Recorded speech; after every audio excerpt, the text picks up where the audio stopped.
Bharat America संबंधों में Donald Trump के राष्ट्रपति बनने के बाद एक नया मोड़ आया। शुरुआत में मोदी और ट्रंप की दोस्ती ने दोनों देशों के रिश्तों को नई ऊंचाई दी। ह्यूस्टन में हाउडी मोदी और अहमदाबाद में नमस्ते ट्रंप जैसे कार्यक्रमों ने इस साझेदारी को सुर्खियों में ला दिया।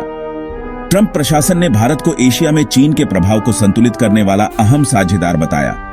दोनों नेताओं के मजबूत व्यक्तिगत संबंधों से उम्मीद जगी कि अब भारत अमेरिका मिलकर वैश्विक मंच पर बड़ी भूमिका निभाएंगे। लेकिन कूटनीति में दिखावे और हकीकत में फर्क होता है।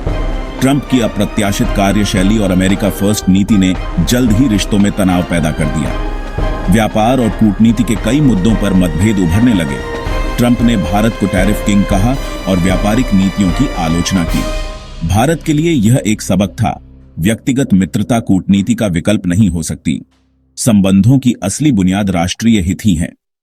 ट्रंप के कार्यकाल ने भारत अमेरिका संबंधों के लिए मंच तैयार किया, लेकिन आगे की राह चुनौतियों से भरी थी।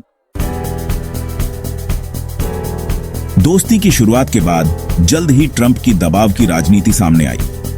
उन्होंने अमेरिकी कंपनियों को भारत में निवेश के लिए धमकियां दी, जिससे भारत की आर्थिक नीतियों पर सवाल उठे।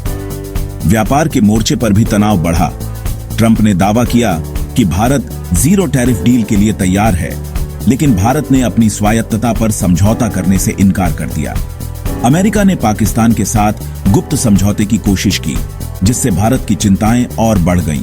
ट्रंप प्रशासन ने भारत को दी जाने वाली व्यापारिक वरीयताओं को खत्म कर दिया, जिससे भारतीय निर्यातकों को नुकसान हुआ। भारत ने जवाब में अमेरिकी टेक कंपनियों पर डिजिटल टैक्स लगाया, जिसे अमेरिका ने भेदभावपूर्ण बताया।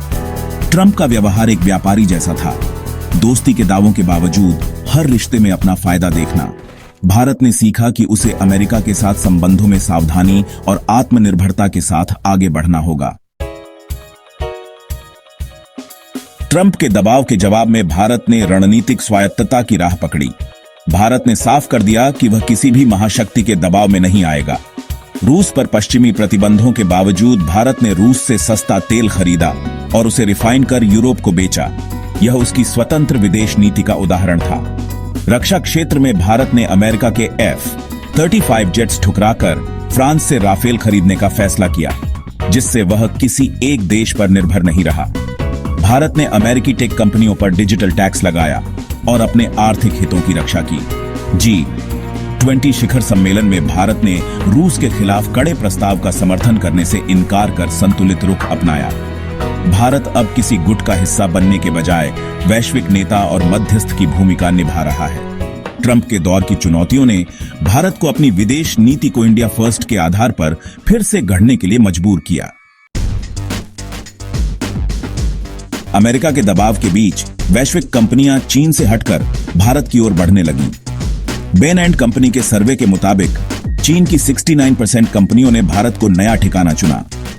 एप्पल, जिसे ट्रंप ने धमकी दी थी, उसने भारत में निवेश बढ़ाया और अपनी आईफोन सप्लाई का बड़ा हिस्सा यहीं से करने का फैसला किया। सैमसंग, फॉक्सकॉन जैसी कंपनियों ने भी भारत में उत्पादन बढ़ाया। भारत दुनिया का नया मैन्युफैक्चरिंग हब बन रहा है। टेक्नोलॉजी और सेमीकंडक्टर जैसे क्षेत्रों में भी भारत तेजी से आगे बढ़ रहा है। जापान, ताइवान जैसे देशों के साथ साझेदारी कर रहा है। भारत की सेमीकंडक्टर नीति ने वैश्विक चिप निर्माताओं को आकर्षित किया है। IMEC जैसी परियोजनाएं भारत को एशिया, मध्य पूर्व और यूरोप के बीच व्यापार का केंद्र बना रही हैं। भारत अब सिर्फ क्षेत्रीय नहीं, बल्कि वैश्विक शक्ति के रूप में उभर रहा है।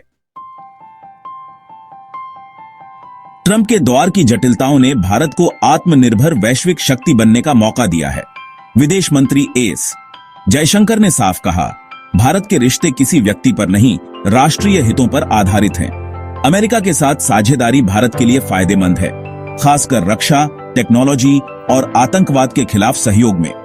चीन के साथ सीमा संघर्ष के दौरान अमेरिका की मदद ने इस साझेदारी की अहमियत साबित की। भारत को अमेरिका के साथ मतभेदों को संभालते हुए सहयोग के क्षेत्रों को आगे बढ़ाना होगा। साथ ही रूस, फ्रांस, जापान जैसे देशों के साथ भी साझेदारी गहरी करनी होगी, ताकि भारत किसी एक शक्ति पर निर्भर न रहे। क्वाड और IMEC जैसे मंचों पर भारत को अग्रणी भूमिका निभानी होगी। भारत का भविष्य उसकी आर्थिक ताकत और रणनीतिक संतुलन पर निर्भर करेगा। अब भारत बराबरी की साझेदारी के लिए तैयार है। अगर आपको यह वीडियो पसंद आया हो तो इसे लाइक और शेयर जरूर करें और ऐसे ही रोमांचक वीडियो देखने के लिए हमारे चैनल को सब्सक्राइब करना ना भूलें। अगले वीडियो में फिर मिलेंगे, तब तक के लिए अलविदा।